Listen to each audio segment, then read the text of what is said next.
भाई साहब, मुल्क में आटे का बुरहान बड़ा शिद्दत इख्तियार कर गया। हुकूमत जो कहती है कि मसनूई बुरहान पैदा करने की कोशिश की, आप क्या समझते हैं कि क्या करना चाहिए? शेख जी साहब कहते हैं कि रोटी ज़्यादा खाने से बुरहान में आटे का बुरहान पैदा हुआ। नया पाकिस्तान है जी, रोटी खानी छोड़ दें तो मसला ही नहीं होगा। ये नया पाकिस्तान लोगों ने वोट दिया था, अब भुगते 70 रुपये किलो आटा बिक रहा है। इसकी कोई मिसाल पाकिस्तान की तारीख में नहीं है।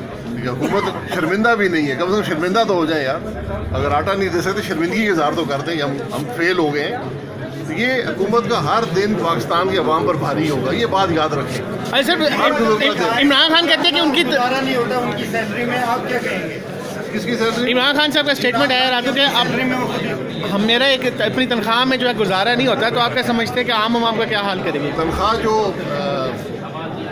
प्राइम मिनिस्टर की है वो पाकिस्तान के तमाम दूसरे सिविल सर्वेंट, जजेस, चीफ्स कम से कम 1 रुपया ज़्यादा होनी चाहिए। ये असूल है दुनिया में, तनख्वाह बढ़ा देनी चाहिए। लेकिन इमरान खान साहब टैक्स देते हैं तो बेहतर होगा, टैक्स वो अदा नहीं करते।